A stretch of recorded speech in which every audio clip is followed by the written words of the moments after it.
prenez Mashal Brachot Daf Dalet, je lis en français.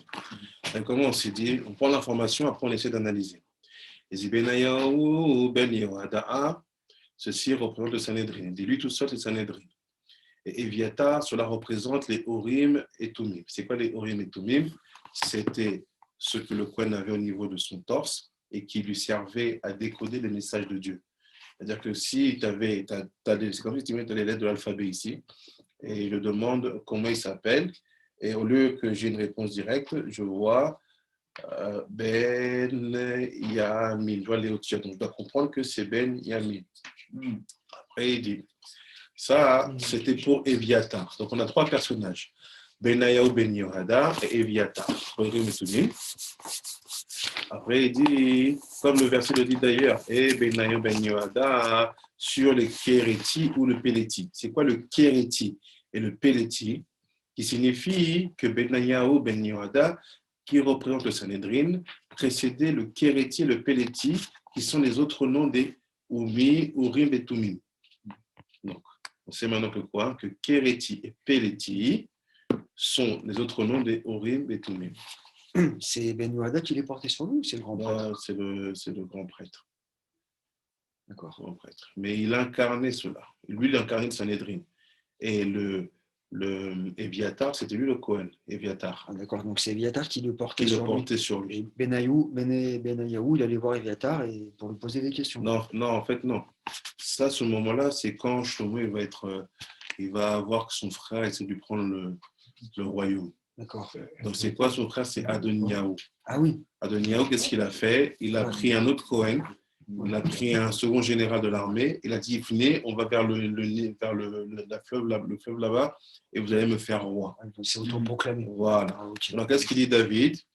Enfin, Nathan, le prophète, il dit à Shlomo, reste pas comme ça parce que tu es en train de perdre le royaume. Prends Benayahu, qui était un autre grade de l'armée, prends Eviatar le Kohen, et comme ça, le peuple voit que tu n'es pas tout seul. Parce que le temps qu'on dise à ton père ce qui se passe et qu'il te dise que toi tu seras roi, il ne faut pas que le peuple y tourne. Donc c'est de ça qu'il parle. C'est quoi il parle de ça ici, on va voir ça après. Après, il dit, c'est-à-dire que le Sanhédrin devait être consulté avant que les Urim et les Tumim, c'est-à-dire quoi? C'est-à-dire que quelqu'un, il est Kohen Gadol. Il décide maintenant de consulter les Urim et Tumim. Ok, tu consultes. Maintenant, tu consultes, il y a marqué, il faut partir en guerre. Tu étais tout seul. Tu étais que toi, Kohen. Est-ce que tu as le droit de faire ça? Non. Il faut que le Sanhédrin, il ait été consulté sur ce que tu as interprété des Tumim.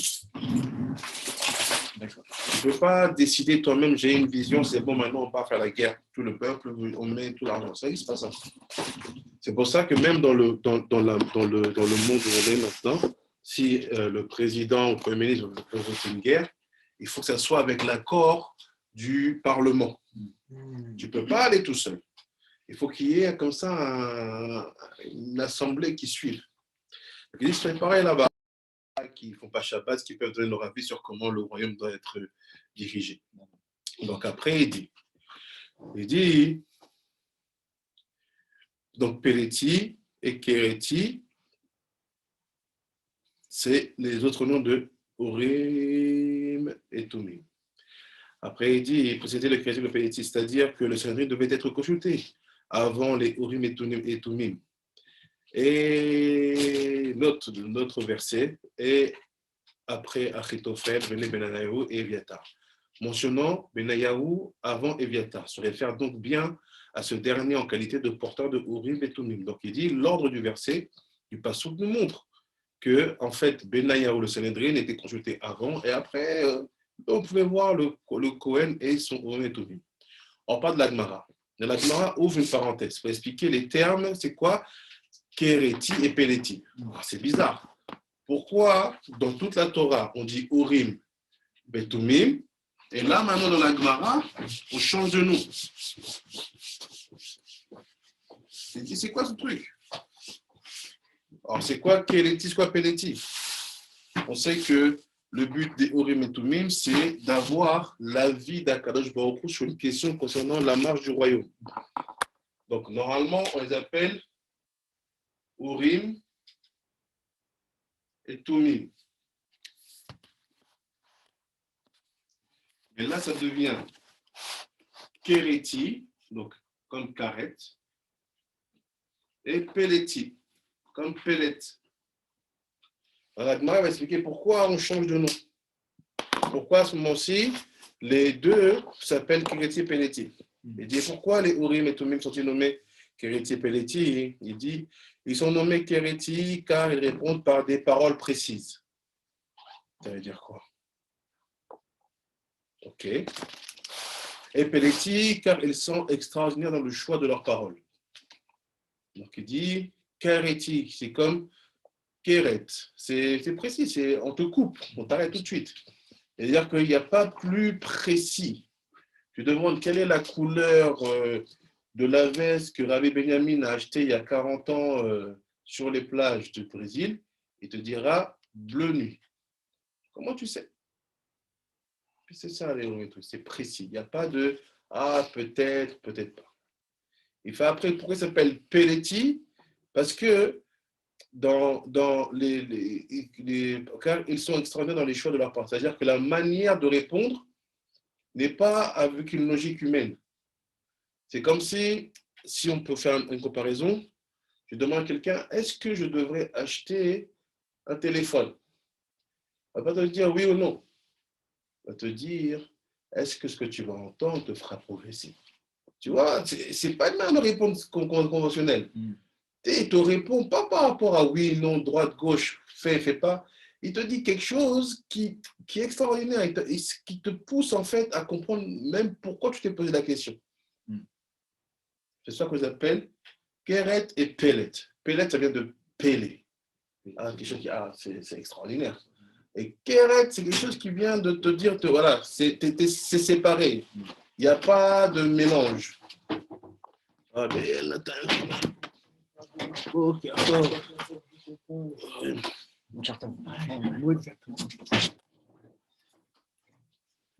donc après, il dit, retenez bien ces deux termes. Kereti et Peleti. Il dit, car ils sont extraordinaires dans les choix de leur parole. La Gemara va montrer que les trois instances mentionnées ci-dessus, qui sont Achitophel, le conseiller, Benayahu, le Sanhedrin, et Eviatar, le Rim, étaient chacune consultées avant les batailles. Donc, qu'est-ce qu'il se passe? Il dit, avant chaque bataille, il y a besoin de faire une triple consultation. On consulte le conseiller, on consulte le chef du Sanhedrin, et on consulte le Kohen Gadol. Donc, il dit quoi? Il dit, premièrement, c'est qui le conseiller? Achitophel. Conseiller de David. C'est qui le Sanhedrin? Benayahu ben Yehoiada. C'est qui le Kohen? Eviatar. Après, il dit, et après cela, il est dit dans le verset, et Yoav était le commandant de l'armée du roi. Il dit, ce n'est qu'après avoir consulté les autorités que Yoav pouvait servir en tant que commandant de l'armée du roi et mener ses soldats à la bataille. Il a été dit plus haut que David se réveillait grâce à une sorte de harpe suspendue au-dessus de son lit. La Gemara en cite la source de l'écriture. Donc il dit quoi? Pourquoi il saute maintenant? On parle de Umim Tumim, partir en guerre et tout ça. Pose-toi, Rabbi David, je sens que tu n'es pas à l'aise. Si, je suis bien. Okay. Merci beaucoup. Je suis concentré. Après, il dit Rav Yitzhak bar Abba. Et certains disent Rav Yitzhak, le fils de Rav Idi. Il a dit quoi? De quel verset déduisons-nous cela? Comment on sait que David, il avait une harpe posée au-dessus de son lit et qu'au moment où il y avait le vent du nord qui soufflait, ce qui correspond à Chatzot, à ce moment-là, l'arbre commençait à jouer et David savait c'était quoi exactement le moment de Chatzot, ce que Moshe ne savait pas. Vous avez vu? Donc il dit dans un, parce qu'il dit, voilà, il dit comme ça. De quel verset disons cela? Il dit Ora Chevodi, Ora Anevelekila, Aïra Shachar. David a dit dans ce passouk, éveille-toi mon âme, éveille-toi à élire, je réveillerai l'aube. Donc il dit, de ce passouk-là, on déduit que David il faisait cette stratégie-là pour se réveiller à Khatsant. Vous le dites, vous, sur ce passouk? Moi, tu me l'as enseigné la dernière fois, ça. Merci. Bien sûr que vous le dites. Ah oui. Bonsoir. Donc, il a cherché la mita. Ah oui, Mais vous savez où ça vient maintenant? oui. Alors, c'est pour se réveiller quand? Ah, c'est Ratzot. Et les versets qu'on tu dis 7 fois, et tu penses à l'heure à laquelle tu vas te réveiller, mais pas à 8 heures du matin. Il utilisait ça pour se réveiller, boum, un Khatsot, et lui réveiller l'aube. C'est-à-dire par cette filote, par son limout, il va amener l'aube à se réveiller. Ça veut dire. Et je réveillerai l'aube. Donc on dit le passage, on ne sait pas ce que ça veut dire. On dit 7 fois en plus. 7 fois. D'où ça vient qu'on doit le dire 7 fois? Parce que dans le Siddur, il y a 3 fois. Ça vient du sol.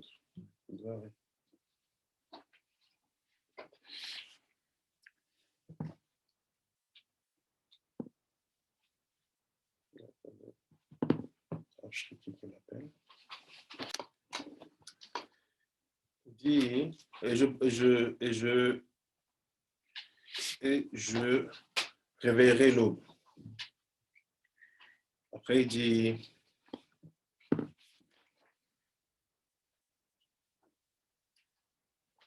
la Gemara cite ci-dessus, a supposé que Moïse ne savait pas quel était le moment exact du milieu de la nuit. Parce que Dieu lui a dit, sors au milieu de la nuit pour sortir d'Égypte. Il dit, vers le milieu de la nuit. Ok, comment on ne savait pas quel était le moment exact du milieu de la nuit? Et c'est pourquoi elle a demandé comment le roi David, lui, aurait pu connaître cet instant. Donc, moi, je ne sais pas comment David peut savoir. La grâce sur résultat présente cette affirmation. Il dit, Abizera. Attends, c'est la suite ou c'est la présente page? Quand il mélange. C'est ça, Rabbi Zera a dit. Non, parce que je ne sais plus si ça vient là. Et on passe à l'autre page. Il y a déjà le page? Non. Non, dis-moi juste, quand on finit de parler David. Hatzot, Laïla, Akoun.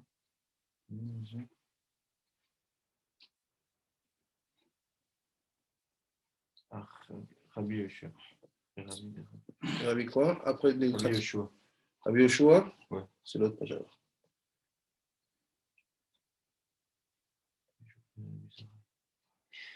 Non, ça correspond à ce que tu dis là, c'est une continuité. Pourquoi? Non? Tu penses? Le Gamara, on présente cette affirmation, Rabbi Zera a dit, Moshe le lame, en réalité, Moïse savait à quel moment précis, à quel moment. C'est ça. Comme s'ils font ça, toujours, je ne sais pas dans quel ordre ils vont. Mais la Gemara, Rabbi Zera dit, en réalité, Moshe savait à quel moment précis était la nuit. Il savait. Shiada. Et David aussi le savait. Et puisque David savait le moment de la nuit, pourquoi avait-il besoin d'une harpe? Ah, ça c'est chaud. C'est-à-dire, il dit quoi? Tu sais, ce moment de la nuit, réveille-toi. Quand tu as besoin d'un réveil. Et il en avait besoin pour le réveiller de son sommeil. Et puisque Moïse savait le moment de la nuit, de minuit, pourquoi a-t-il dit vers minuit? Il dit, Moshe a craint que les astrologues de Pharaon ne se trompent dans leur calcul du moment exact de la nuit et qu'ils disent, Moïse est un menteur. C'est-à-dire que quoi? Moshe, il a dit, je ne vais pas dire exactement quand c'est le milieu de la nuit, parce qu'ils vont commencer à me tester. Pas pour me tester si je suis un bon prophète, parce qu'ils vont me faire leur calcul. Donc il dit, s'ils se trompent dans leur calcul, ils vont dire, non, le milieu de la nuit, ce n'est pas à 23h, c'est à minuit 20. Ah, moi, c'est un menteur. Non, je veux dire vers, comme ça, même s'ils se trompent, ils vont quand même croire. Et ils vont peut-être faire tchouva. C'est-à-dire, il fait ça pour eux, il ne fait pas pour lui. Il savait c'était quand le milieu de la nuit. Et il dit, mais comme s'ils se trompent, ces calculateurs-là, qu'est-ce qui va se passer? La tchouva, elle n'est pas là pour eux. Moi, je veux qu'ils évitent les 10 macotes. Mais qu'est-ce qu'il veut? Qu'est-ce que je peux faire? La précaution de Moshe est conforme à l'enseignement suivant. D'où ça vient qu'il faut agir comme ça? Il fait, car le maître a dit, habitue ta langue à dire je ne sais pas, de peur que tu sois pris pour un menteur. Il faut toujours avoir peur d'être pris pour un menteur. Donc, vaut mieux dire je ne sais pas et dire une réponse qui semble être approximative, mais qui laisse la place aux erreurs et aux approximations des autres. Plutôt dire que je sais, dire une chose qui est vraie, mais que les autres, à cause de leur approximation à leur petit niveau, ils vont mal interpréter et vont dire que toi, tu as menti. Ah oui, c'est ça le risque. Là que je fais. Il dit, je sais pas, je pense que ça peut être ça. Il reste Voilà, évasif. évasif. Règle d'or. Après, il dit, la Gemara propose une autre explication du fait que Moshe est dit Kachatzot. Pas dit vers Chatzot. Il dit, Ravashi a dit, Moshe se tenait au milieu de la nuit du 13 Nissan au 14.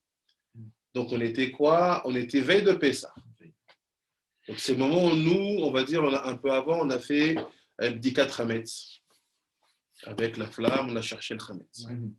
Donc il dit, Moshe se tenait, c'était la nuit du 13 au 14. Donc du Yag au Yad. Il dit, et voici ce que Moshe a alors dit à Israël. Le Saint béni soit-il a dit, demain à minuit, comme le minuit d'aujourd'hui, je sortirai d'Égypte. C'est-à-dire quoi? Il s'est dit, ouais, le moment où je suis là maintenant, on parle, demain au même moment, il sortira. Il n'y a pas de montre. Il n'y a pas de montre, pas d'iPhone pour regarder quelle heure il est à Johannesburg, quelle heure il est. Il n'y a pas de montre. Tu dis, on va sortir demain. Les gens, ils n'ont pas de montre. Il y en a qui savent lire le soleil, savent lire la lune, savent savoir à peu près quelle heure il est. Il y en a qui ne savent pas. Donc, à quel moment ils sont prêts pour partir? Je pense que ça doit être une génération de Congolais. J'arrive vers 23 heures. J'arrive à 23 heures, tu vois, c'est bien. Tu vois, au moment où je me tiens là, demain, voilà. Après, il dit, quand la nuit de David, je reviendrai d'Égypte. L'Agma rapporte une autre enseignement relatif au fait que David se réveille la nuit. Il y a un télim de David qui dit, garde mon âme car je suis un homme pieux, qui est chassidani. Je suis chassid. T'es chassid. Il fait, Lévi et Rabbi Yitzhak sont en désaccord sur la piété évoquée ici. L'un explique ainsi. Il dit, voici ce que David a dit devant le Saint béni soit-il. Donc, comment tu étais là? Tu étais là? Oh, tu sais, oui. J'étais un Tselem. J'étais là, c'est un Gilgoul. Dès que les gens affirment quelque chose qui ne paraît pas normal, c'est que c'est sûr qu'ils sont Gilgoul, Tselem ou ils sont liés dans le Yerusha. Il n'y a pas de. Tu ne dis pas les choses approximatives. Comment tu sais? Tu n'étais pas là. Même tradition. Comment tu sais ce qu'il a dit exactement? Ah oui. Tu as reçu, mais tu l'as vécu. Oui, même si tu reçois de moi, tu as toujours une part de doute. C'est quoi la part de doute? C'est est-ce qu'il a vraiment entendu ce qu'il fallait entendre ou est-ce qu'il a un peu rajouté un peu à sa sauce? Qui a le doute? Toi ou... Celui qui entend. Je te dis, regarde, on m'a enseigné que, j'ai une bêtise, les titites, on doit faire 39 nœuds. Et quand tu les fais, il faut que ta main elle fasse comme ça. D'accord. Donc, toi, tu reçois. Mais le jour où tu deviens chacham, tu dis, c'est bizarre, j'ai rêvé qu'en fait, la main ne faire pas comme ça, pas faire comme ça, mais faire comme ça. Pas faire comme ça, mais faire comme ça. Quand j'ai rêvé de ça, j'ai dit, bon, peut-être avec une classe, il a compris ce qui était dit, mais il a compris comme ça. Peut-être que moi, je dois comprendre comme ça. Après, tu as un élève. Il te dit, comment on fait? Je dis, regarde, voilà comment on m'a appris. Il faut faire comme ça. Mais moi, personne, je fais comme ça. Ton élève, il dit quoi? Moi, j'ai appris les deux maçonnettes. On m'a dit comme ça et comme ça. Et un jour, c'est quoi la on fait ça et ça. C'est quoi la vérité? Tu ne sais pas. Le seul moment où tu peux vraiment savoir, où tu es 100% sûr, c'est quand tu étais là. Tu as vu? Donc, je suis d'accord. Tu n'auras pas le paix, en fait. C'est comme tous, regarde. Des fois, il y a des rabbins qui discutent ensemble, ils ne sont même pas dans la même génération. Il y a 100 différences. C'est certain que c'est ça. Oui, c'est tu discutes, tu dis quoi? Tu dis, regarde la liste des rabbins, tu dis non, Rav Yitzhak, c'était l'an 400. Rav Haché, c'était l'an 600. Attends, mais il y a marqué, ils sont en train de discuter là. Mais oui, mais qui a dit qu'ils devaient être en face à face pour discuter? On fait parler les Gilgoulim, les Neshamot et les Tzlamim ensemble. C'est que ça. C'est que ça. Prends la Gemara, prends à chaque fois que tu vois des rabbins discuter, regarde s'ils ont vécu à la même époque. Tu vas être époustouflé comment c'est pas logique. Et puis déjà, il n'y en a pas beaucoup qui savent te répondre aussi à quelle époque ils sont. Déjà. Ou peut-être qu'il y en a qui font. Enfin, je ne sais pas, mais en tout cas, c'est très confus dans la. C'est très dur. Ah, des fois, tu as, pardon, Rabbi Benyamin, des fois, tu as les mêmes noms. Oui. Des fois, tu as Rabbi Yoshua, Rabbi Yoshua. Lequel? Il y en a, le Gadol. C'est pas, il y en a le Katan. Mais non, celui de Yerushalayim. Mais comment? C'est pas écrit ici. C'est pas écrit qu'il y a marqué Rabbi Yoshua. Pourquoi tu dis c'est celui de Yerushalayim et celui de Akko? Comment je fais la différence? Rabbi Benyamin. pourquoi de la spécificité du terme plus qu'exact? Parce que quand quelqu'un il est dans la vérité, il n'y a pas d'approximation. Il n'y a pas de place au doute. Pas de place au doute. Parce que le doute, c'est la preuve que la clipa, que le Satan, il est là. Dès que quelqu'un il doute, il y a un problème. Donc c'est pour ça qu'il te dit, là maintenant, Moshe, comment tu ne sais pas? Parce que nous, on sait, quand tu ne sais pas, il y a un problème. Que non, il savait. Il ne voulait pas le dire. Mais il ne voulait pas le dire pour éviter que le doute des autres le transforme en étant un menteur. Et vous voyez ça plein de fois. Combien de fois, je cite personne, mais combien de fois tu as des gens qui viennent te voir, ils te disent, ah bah, je dois faire quoi? Tu dis, fais ça. L'espace de moi, ne fait pas ce que tu dis. Parce qu'il pense que quoi? À un moment, il t'a demandé, ton conseil, c'est au même niveau que son analyse. Mais toi, t'as vu? Tu as utilisé des techniques, tu as dit, tu sais quoi, ça, c'est pour toi. Et personne ne te dit, il ne te croit pas. Donc, pour éviter qu'il te croit un menteur, il dira, ah bah, je dois faire que tu dis, bon, je ne sais pas. Je pense peut-être que tu devrais faire ça, peut-être. Mais dans le peut-être, celui qui sait étudier, il sait que non, c'est ça le chemin. Mais les gens, ils n'écoutent pas.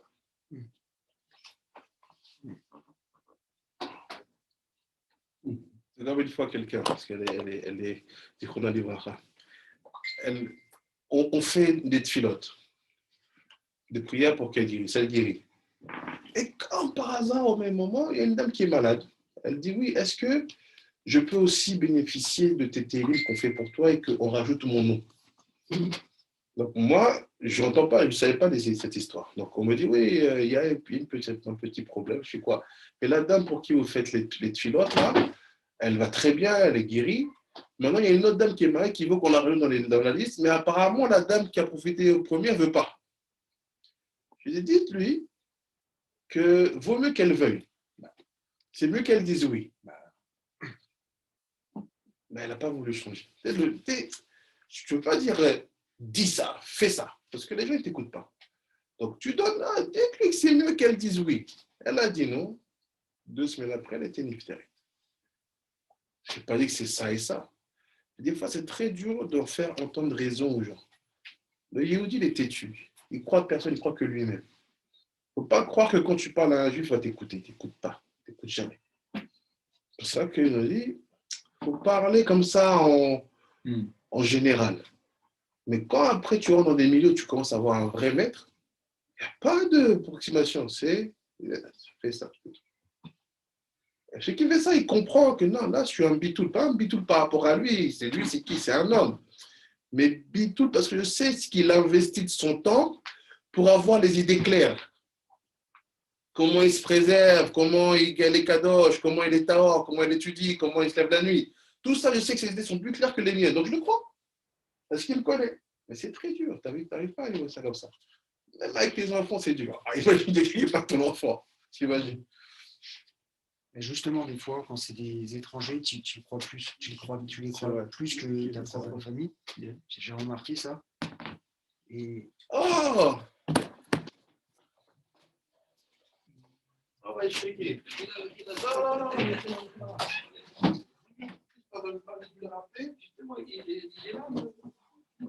Non.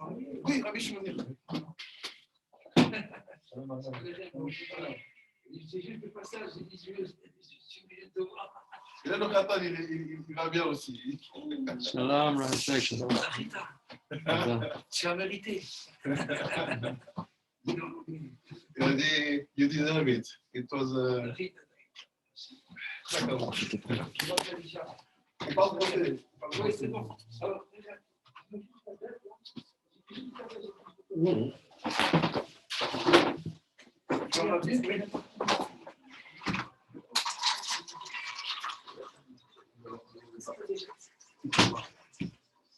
Vous voulez la comprendre la deuxième fois?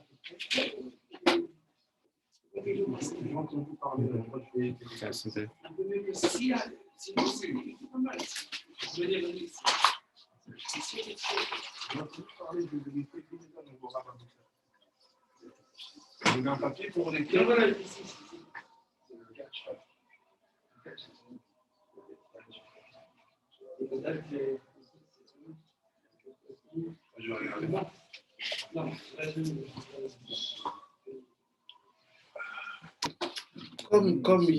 On est en confrontation directe maintenant avec ce cas-là, j'ai donné les réponses. Les gens font beaucoup d'actions sur des approximations. Moi, comme on nous a enseigné, il n'y a pas de place pour l'approximation. Tant que tu n'as pas trouvé le ML, tu ne bouges pas. Tu ne fais aucune action. Tu creuses, tu creuses. Il faut que quand tu fais une action, ton cœur il soit chaleur. Même si tu t'es trompé, tu dis non, mais j'étais 100% sûr de mon ML. Et même si tu fais une faute, Dieu te pardonne. Parce qu'il sait que tu n'étais pas mélangé. Tu étais 100%. Je peux juste réagir à ce que tu as dit bien sûr. Concernant les juifs qui n'écoutent jamais et tout ça. Des fois, même quand c'est un étranger, on t'écoute plus. Parce que quand les gens qui t'aiment vraiment, les gens de ta famille, te diront toujours ce que tu n'as pas envie d'entendre. C'est la vérité. Et aussi, je me suis dit qu'on dit que le peuple juif, c'est Hachem, je ne vais pas dire, mais Hachem lui-même, il a du mal avec nous parce qu'on dit qu'on est le peuple à la nuque raide. Parce qu'en fait, on dit que les juifs, ils sont faits avec du feu. Je ne sais pas si tu as entendu ça, on est fait de feu. Tu vois, un feu, je ne sais pas pourquoi j'avais lu ça. Et on voit même que nul n'est prophète en son pays. Bien sûr. Mon cher Abénou, là. Bien sûr. Tu vois ce que je veux dire? Et même Dieu lui-même. C'est ce que je te dis. Lui-même Dieu lui-même. Voilà, c'est tellement. Et c'est ça qui est fou. Nul n'est prophète en son pays parce que les plus durs à convaincre, c'est nous-mêmes. Enfin, tu vois, c'est les gens de notre famille. C'est pour ça que nul n'est prophète en son pays. C'est le plus dur de tous. Bien sûr. Voilà ce qu'il dit. Il dit non, David, il n'a pas dit ça. David, il a dit, maître de l'univers, ne suis-je pas un homme pieux? Il a posé une question. Car tous les rois d'Orient et d'Occident dorment jusqu'à 3 heures du jour. Donc, en fait, ils se lèvent à 8 heures. Après, il dit, alors que moi, à minuit, je me lève pour te remercier. Et l'autre dit, il explique ainsi. Et voici ce que David a dit devant son Israël. Donc, qu'est-ce qui se passe? Il y a deux Tselem qui s'embrouillent. Et moi, j'étais là, j'ai entendu ça. Moi, j'étais là, j'ai entendu ça. Ah, comment ça se fait que deux personnes qui sont des témoins peut-être directs de ce qui a été dit, ne disent pas la même chose? Parce qu'il y en a un qui est au niveau du parler, l'autre qui est au niveau de l'intention. S'il y en a un qui dit, j'ai entendu ce qu'il a dit, j'étais là. Il y en a qui dit, j'ai entendu ce qu'il a dit, j'étais à l'intérieur de lui. Quand il a pensé ce qu'il a dit. C'est pas la même chose. Alors, c'est qui dit la vérité? Les deux. Mais chacun selon de la place où il se trouve. Celui qui a entendu, il ne peut pas dire qu'il n'a pas entendu. Il a entendu. Mais celui qui était à l'intérieur de la tête de David, quand il a pensé, au moment où il disait ce qu'il disait, c'est l'intention qui était cachée. Regarde ce qu'il dit ici. David a dit, voici ce qu'a dit David devant Maître de salut soit-il, Maître de l'univers. Ne suis-je pas un homme pieux? Car tous les rois d'Orient sont assis en société dans toute leur gloire. Alors que moi, mes mains sont souillées par le sang, les embryons et les poches embryonnaires que j'examine pour pouvoir mettre une femme à son mari. Qu'est-ce qu'il fait là? Il fait les lois de Nida. Ah oui. Il étudie. Vous savez comment on fait les lois de Nida? Je sais pas, c'est simple. La femme, elle est Nida. Elle fait les 7 jours, 5 jours. Maintenant, tous les jours, pendant les 7 jours, Shiva Nekim, elle doit vérifier. Elle vérifie et un jour, elle voit qu'elle a une tâche, un katem. Cette tâche-là, c'est une tâche de Nida ou c'est une tâche d'autre chose que Nida? Si tu n'as pas tué, tu ne sais pas. Ouais, tu sais. Donc, qu'est-ce qui se passe? Elle doit aller consulter le rabbin. Ah oui. Qui sait? Donc, elle prend le tissu qu'elle a étudié pour vérifier. Elle met dans une enveloppe. Le rabbin qui fait ça dans la communauté ou dans le quartier, on le connaît en général, elle met dans la boîte. Moi, je n'ai pas assisté, mais mes maîtres ont insisté avec Rav Mordechai Eliyahu, qui était expert en Nida. C'est ça qu'il a écrit un livre de Nida. Il dit, ils arrivaient chez lui, il avait des tonnes d'enveloppes. Il ouvrait chaque enveloppe, il regardait la couleur, il sent, il dit, Nida. Toute la journée. C'est un joli travail, ça. Tu sens le mucus et ce que produit l'organe vaginal pour vous aider un homme à savoir si sa femme est permise ou pas. Voilà ce que notre roi faisait. Les sécrétions, ils sentaient les Ça sécrétions y est, tu sens. Il y en a même, ils disent, tu sens. Ils sentent comme ça, ils regardent, ils sentent. Non, c'était pas joli.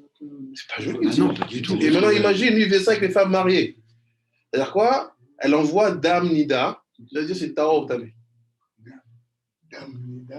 Parce que la Torah, elle dit qu'une femme, une fois qu'elle a accouché un garçon, 14 jours après, même si elle a du sang, ce sang-là, il est pur, tu peux aller avec elle. Mais on ne fait plus ça de nos jours. Parce qu'on ne veut pas que les gens s'embrouillent. Et ils pensent que le sang, ce n'est pas une barrière. Donc, on est éliminé. Mais au temps de David, ça existait encore. Donc, qu'est-ce qui se passe? La dame, elle t'envoie ça, mais rempli de sang. C'est quoi? Le sang embryonnaire. Le sang de 14 jours après un garçon. Donc, il dit quoi? Dame, dehors, va avec ton mari. T'es un roi. C'est ça que tu fais? Oui. Les autres rois, ils s'asseyent. Ils ont des couronnes. Ils ont des cours royales. Ils ont des conseillers de conseillers de conseillers. Nous, notre roi, il fait quoi? Il vérifie la nida des femmes. Il pose vraiment, quoi. Il ne fait pas semblant de. Voilà. Il met sa main dans le. Il y a quelque chose derrière. Remonte ses manches, comme C'est où dans la Torah qu'on voit ça? Je te dis, c'est dans. Et c'est une spécialité C'est une obligation. professionnelle. Pas professionnelle, c'est une obligation du roi. Chez nous, dans la Torah, le plus important est celui qui sert le plus. Pas celui qui se fait servir. Les Goïms, ils ont fait l'inverse. Plus tu es important, plus tu te fais servir. Nous, non. Moshe, c'était le premier à servir. Il y a marqué dans les Midrashim, il y avait un repas, une séouda. C'est lui qui est là à gauche à droite, donner le pain, apporter du char à Benjamin, donne ça. Il n'est pas assis là en train de dire oui. Remplis. Vas-y, donc, je suis Moshe. Comme Abraham, l'hospitalité. L'hospitalité, tu vas, tu sers. C'est un honneur de servir des gens qui s'appellent juifs. Et même ceux qui s'appellent non-juifs. Donc, c'est quoi qu'il fait notre roi? David Améler, il va se mêler des histoires de Nida des juifs. Au service des autres. Posek Alacha, il était. Ah, mais c'est ça que ça veut dire. En fait. Bien sûr. Parce que là, il nous parle de Nida, mais c'est pour donner un exemple. Dans la démarche, il fait ça. Non, bien sûr, mais il le faisait. C'est pas juste un exemple, c'est vraiment. Il ne va pas mentir. Il dit, ouais. Il dit ça, c'est quoi? Dans quoi il dit ça? Notre Teilim. Il dit, des autres rois sont assis dans leur splendeur. Moi, je contrôle les sangs embryonnaires. C'est juste impressionnant. Mais est-ce qu'il n'y a pas quelque chose là qui veut essayer d'expliquer en lien avec la clipa? Bien sûr. Justement, il était capable de Bien sûr. Tout ça, on va expliquer dans 10 minutes. Je veux dire le secret de tout ça. Mais ce que je veux d'abord, c'est que vous compreniez le concret. Quoi, un roi, il fait ça? Va demander au roi Juan Carlos d'Espagne. C'est justement, c'est ça, un roi. Je viens de comprendre, c'est incroyable. Non, mais là, c'est incroyable. Il y en a même pour leur propre femme, ils ne vérifient pas. Sa femme me dit, ah, mon mari, tu connais un peu la lacha, je ne sais pas si c'est une tâche de nida ou pas. Ne doit pas donner ça. Notre roi, il dit, donne. Des fois, ils font des tests pour leur salive, ils mettent là. On va comment ça réagit, si ta couleur elle change ou pas. Toute la journée, tu fais que sentir ça. Et ils m'ont dit, des enveloppes partout. Parce que plus les gens savent que tu es expert, plus ils te font confiance. Donc, tout le monde envoie ses tests chez toi. Mm-hmm. It's very profond. Je sais même pas quoi dire. La compréhension pour la connaissance et aller à d'autres niveaux. Ça. David, après il dit que j'examine pour pouvoir mettre une femme à remettre, pour pouvoir permettre une femme à son mari. C'était plus important pour lui de savoir que les couples juifs allaient dans leur union maritale de manière cachère et kadosh que de savoir combien d'argent il y avait sur le crédit de la Banque centrale d'Israël.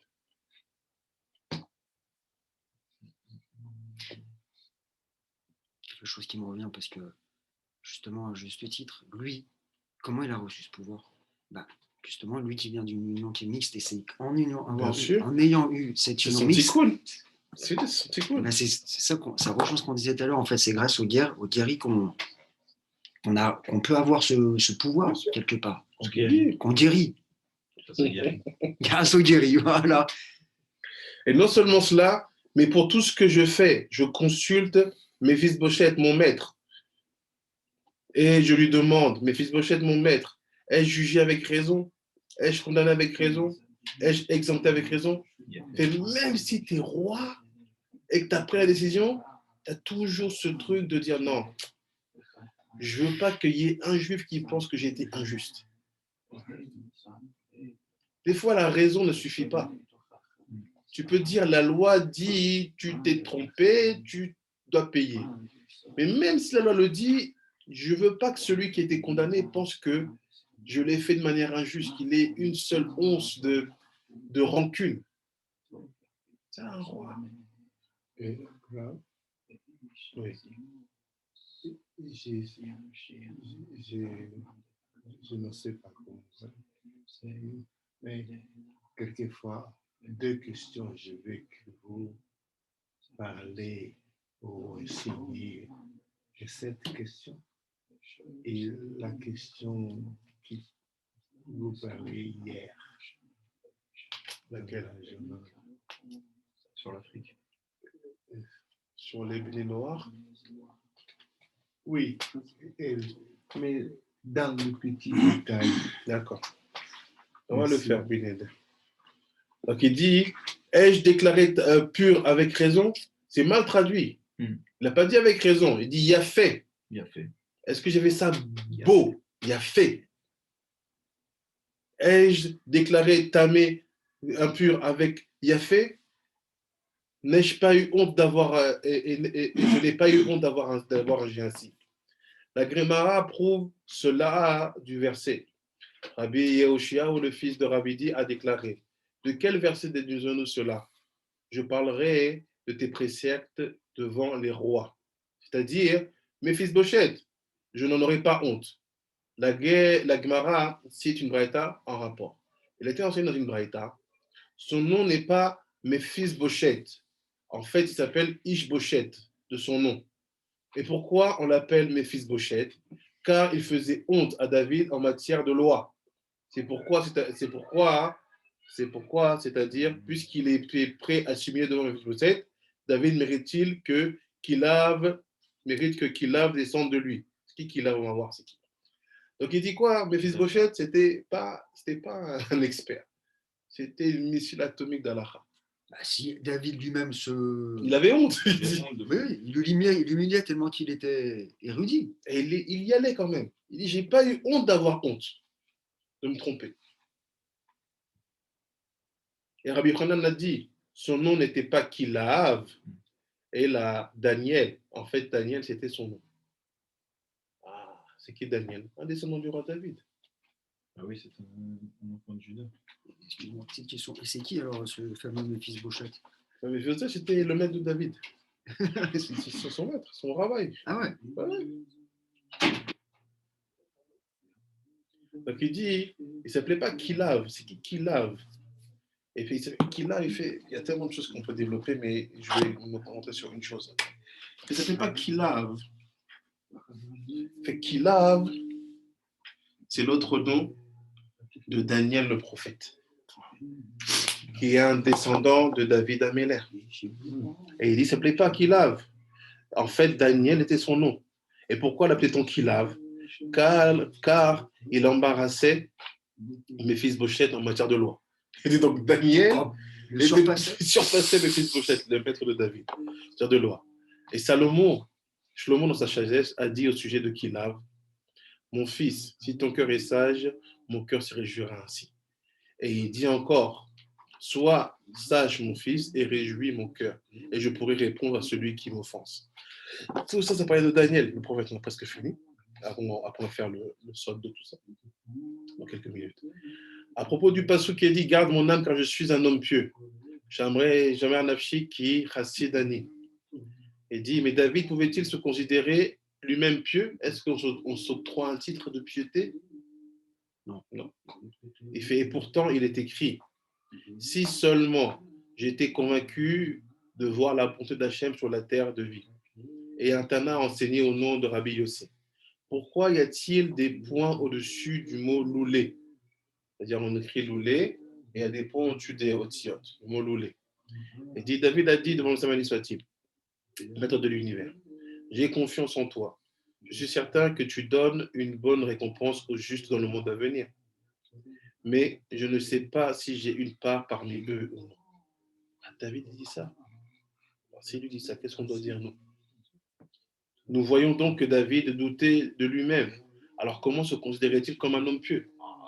On a un télim où il dit je doute, et un télim où il dit je suis facile. Il dit ceci s'accorde avec l'enseignement de Rabbi Yaakov Bar Idi. Car Rabbi Yaakov Bar Idi a remarqué une contradiction.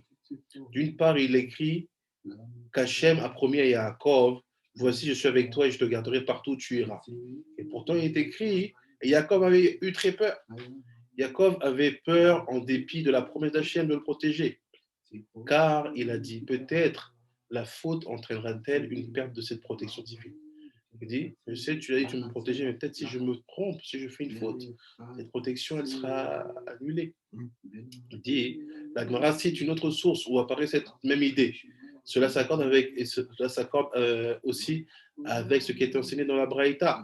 Il est dit dans le verset, jusqu'à ce que passe ton peuple, Hachem, jusqu'à ce que passe ton peuple que tu as acquis. Cette répétition est interprétée de la façon suivante. Jusqu'à ce que passe ton peuple Hachem, il s'agit de la première entrée du peuple juif en Eretz Israël.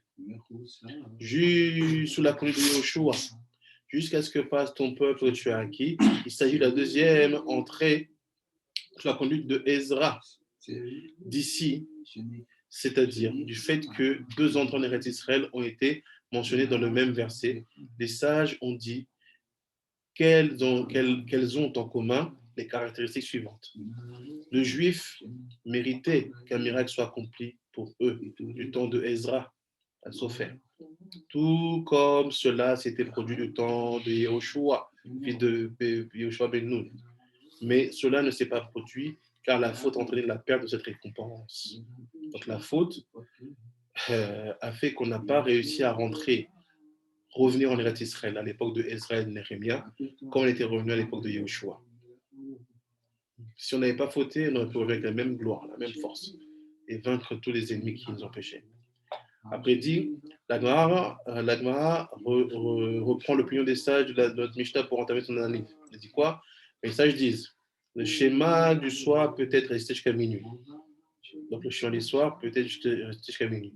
La Mishnah a fait état de trois avis différents quant au moment le plus reculé où le chemin du soir peut être récité. Nous avons appris plus haut que cette controverse porte sur l'interprétation de l'expression employée par la Torah pour délimiter le temps imparti au création du soir. On appelle ça Mesharvecha, quand tu te couches. Se réfère-t-elle au moment où les gens se couchent, se coucher, c'est-à-dire jusqu'à 4e heure de la nuit, ou bien s'agit-il du moment où les gens dorment effectivement, ce que vient de dire toute la nuit, comme Rabban Gamliel l'a enseigné. Dit la Gemara cherche à présent à comprendre quelle explication les sages donnent à ces termes pour pouvoir déduire que les minuit constituent une limite pour le Kriyat Shema. Les sages, comme qui pensent-ils dans leur interprétation quand tu te couches? S'ils pensent qu'un pays désert, pour ce qui est du terme fait allusion au moment où les gens vont se coucher, ce qu'il s'agit de Rabbi Eliezer que l'on ne récite pas de création jusqu'à la fin de la première garde. Donc il dit quoi? Il dit tout ce qu'on a parlé ici, c'est pour comprendre le Kriyat Shema. C'est bizarre. Kriyat Shema avant d'aller dormir. Il est où le rapport? On a parlé de David, on a parlé de la Nida, on a parlé de Moshe, on a parlé des trois gardes, On a parlé d'Eliaou, on a parlé de la ruine, on a parlé de tout ça. Et tout ça, il finit presque là, il dit, tout ça, c'était pour savoir à quel moment on fait le Kriyat Shema.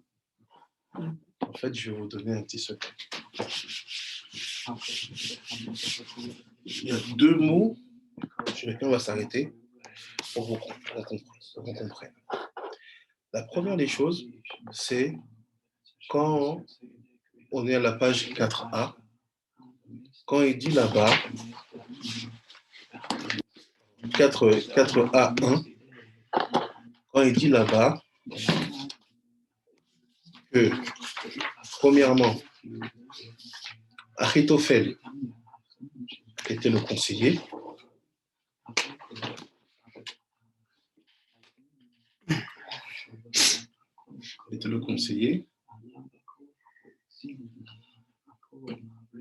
Benayahu,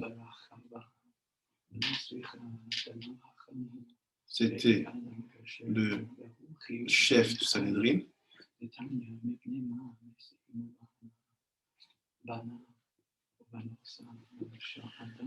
et Eviatar, Le Kohen Gadol avec les roues de tournée. super, était le Kohen.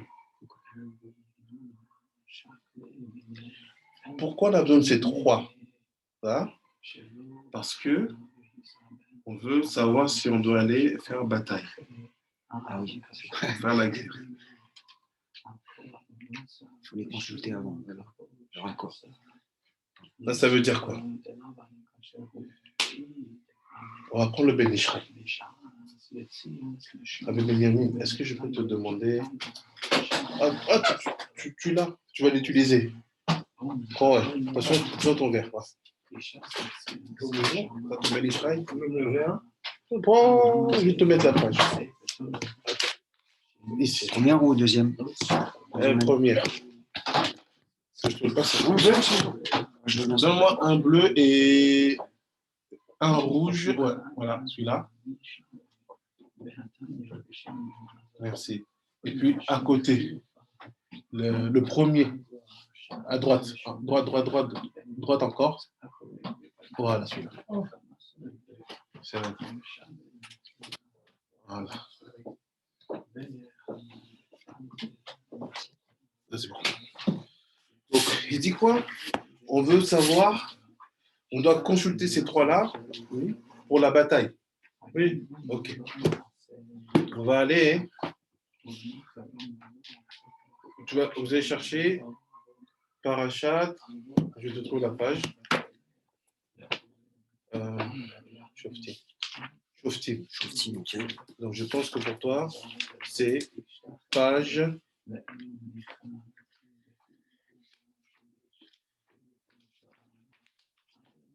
Shoftim. Là, c'est ça. Voilà l'autre version.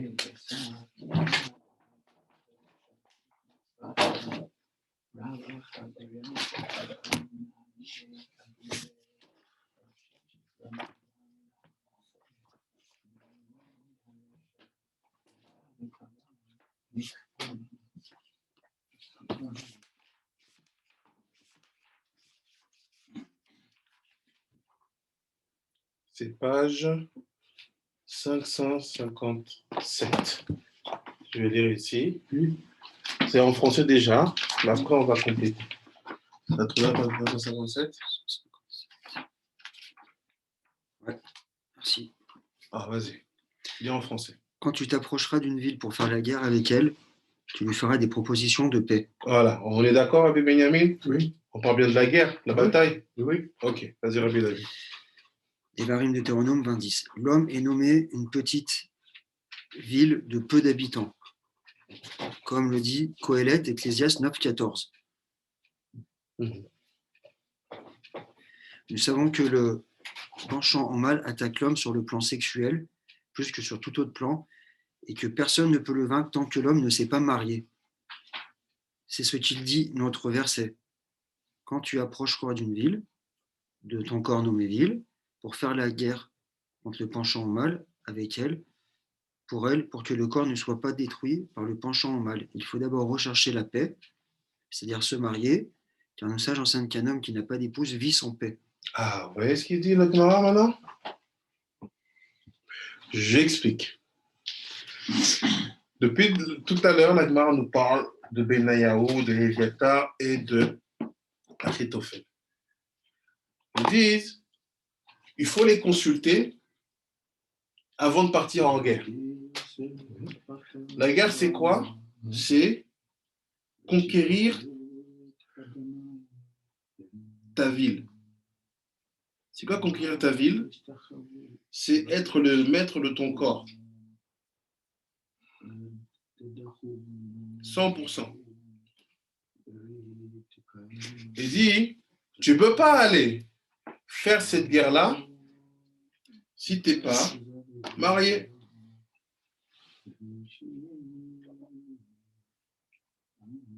Donc il dit quoi? Il dit, tu vas aller livrer bataille. C'est-à-dire que là, normalement, ce statut-là, tu es déjà marié. Parce que sinon, on ne va pas faire la guerre. Tu as pris une défaite. Tu es marié déjà. Maintenant, c'est qui pourquoi ils doivent être consultés? Pour aller consulter avant la guerre, avant de partir en guerre. Chokhma, Bina, Dat. Tu es déjà marié. Tu dois consulter 3 personnes avant d'aller faire la guerre. Là, qui dit Ben Ishraï, il rapproche une Gemara. Il te dit non. Avant de faire la guerre, devenir le maître de ton corps, d'abord, premièrement, sois marié. Pourquoi? Parce que si tu n'es pas marié, tu n'arriveras pas à faire la guerre. Ah ouais. Il faut se marier. Tant que tu n'es pas marié, tu ne peux pas livrer bataille. Parce que le Nachash va te bloquer.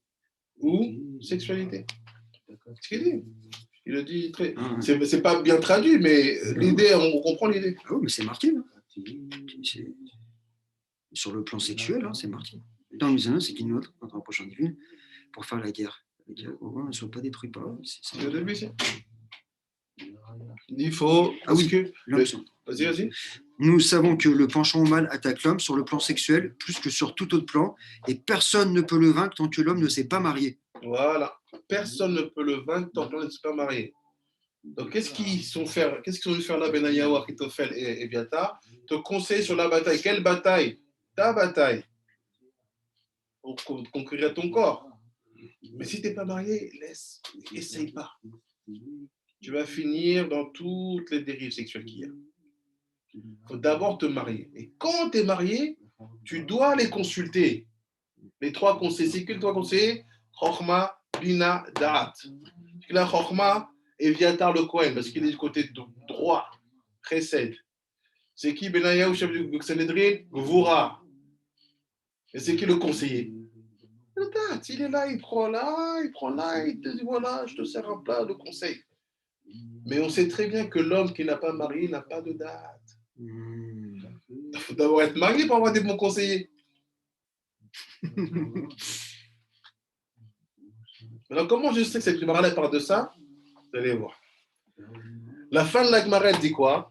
Elle dit qu'il y a eu 2 entrées en Eretz Israël. Il fait que s'il n'y avait pas eu de faute, la première entrée, qui était avec Yehoshua, elle aurait été parfaitement reproduite lors de la 2e entrée avec Ezra. Il dit, mais quand Ezra il revient, on ne vient pas avec les gloires, on vient avec quelques ânes. Les sages, ils ont dit non, on reste en Babel. Ou les petits, allez-y. Ezra dit que moi j'y vais. Ezra, c'était le gâteau là-dedans. Il dit, on est revenu par la petite porte. Mais regardez, on prend en hébreu. Quand il parle en français, ils expliquent l'entrée en Eretz Israël, l'entrée en Eretz Israël. Ah, ce qu'il dit ici. Il dit, je suis 4 lignes avant la fin du Daf Dalet. Oui, Yaakov, Ilzo, Amzo Kanita, Ad Yavor. Il dit Ad Yavor Amecha, jusqu'à ce que ton peuple passe. Il dit quoi? Zo Bia Rishona. C'est écrit Bia Rishona. Tu vois, Rabbi David? Ici, là, dans la page 4 à 3. 4 à 3, d'accord. Ouais. Tu vois ici. Ouais. Sur le Zukanita, pardon, ici, jusqu'à la 1, Zé, tu vois, il dit il s'agit de la première entrée. Tu vois? Peut-être c'est 10 lignes. Non, ici, regarde ici, on parle de ça à la télé. D'accord. Tu vois? Ah oui, il s'agit de la deuxième entrée? Tu vois la première. La première entrée, super. Tu vois la première entrée? Ouais. Tu vois Bia Rishona? Ouais. Regarde maintenant. Zo Bia Rishona, d'accord? C'est ce qui est écrit. Ouais. Maintenant, je pose une question. Rabbi Shimon, comment on dit une entrée en hébreu? Char. Non, une entrée, pas une porte. Entrée quelque chose. Quand tu vois, tu arrives devant un magasin, il y a écrit ici c'est l'entrée. Comment ça s'appelle? Ah oui, la sortie. Donc ça c'est sortie Yetzia. Moi tu dis maintenant entrée. Knissa. Ah, ça c'est la Knesset. Ouais, Knissa. Alors pourquoi tu dis Bia? Bia. Dis Knissa Rishona. Ouais, la petite entrée. Dis pas Bia Rishona. C'est quoi Bia Rishona? Je le dis parce que je sais que David Ameller, il t'a mis sur le chemin avant. Bia Rishona, c'est la première relation sexuelle après le mariage. C'est la première relation. Bien sûr. La première relation sexuelle après le mariage? Oui. D'accord. On appelle ça Bia Ah, Rishona. puis après la famille Nida. Ouais, le Nida, mais là, ça s'appelle Bia Rishona. D'accord.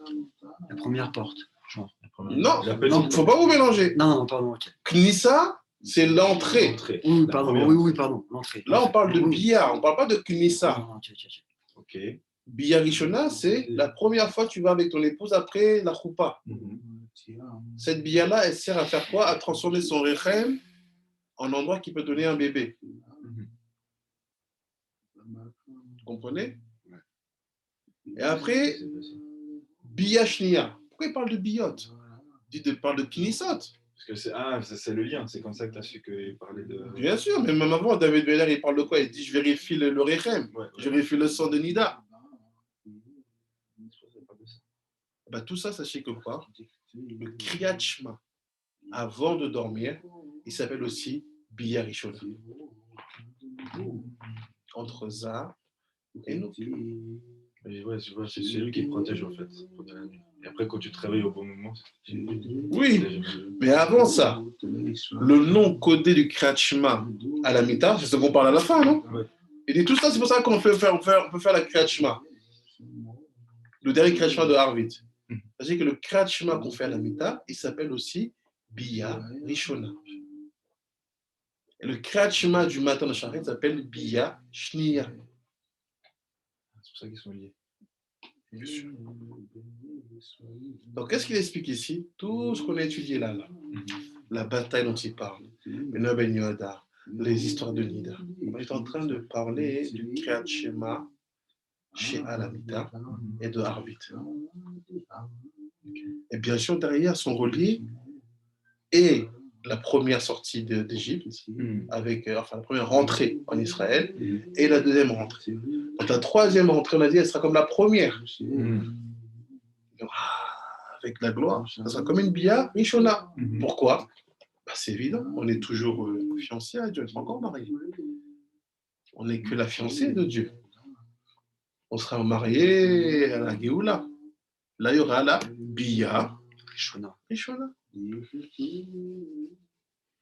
Qu'est-ce que ça veut dire?